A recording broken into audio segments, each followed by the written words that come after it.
¿Cuán importantes son las personas que acompañan a quienes presentan una lesión cerebral?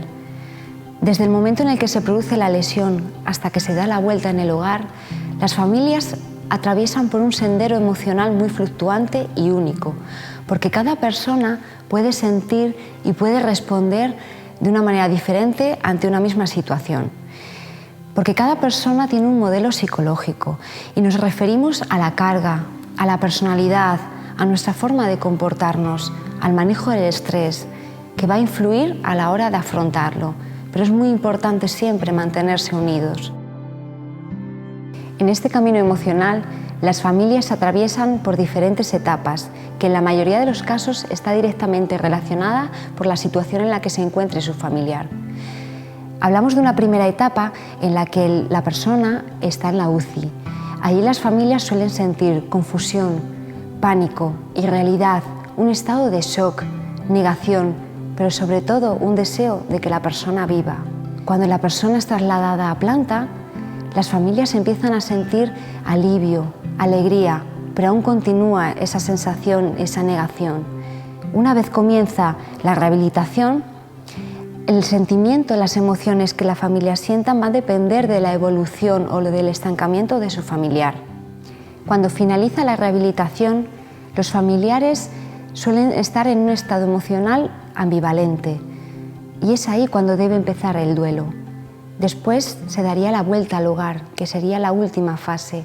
En ese momento se supone que debe aceptarse la situación y darse cuenta de que la vida que antes tenía han cambiado. Para ayudar a las familias a sobrellevar mejor esta situación, hay 3 cosas importantes que deben darse: la información, la formación y el apoyo y el cuidado emocional. Las familias deben ser informadas, deben tener información ceñida y realista al momento en el que se encuentre su familiar, porque estar informados les hará tener una percepción de control y de este modo se reducirá la sensación permanente de confusión. Las familias es importante que sean formadas. Deben conocer las consecuencias de una lesión cerebral y las posibles consecuencias de las intervenciones. Saber qué respuestas son normales en cada momento y prepararse sobre todo para la salida del hospital. Saber cuáles son sus cuidados y sus tratamientos. Y por último, es muy importante que las familias reciban apoyo y cuidado emocional.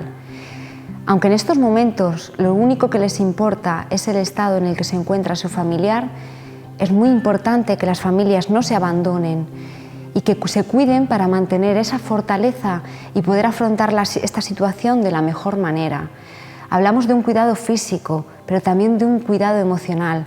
Deben buscar espacios donde poder expresar y liberar.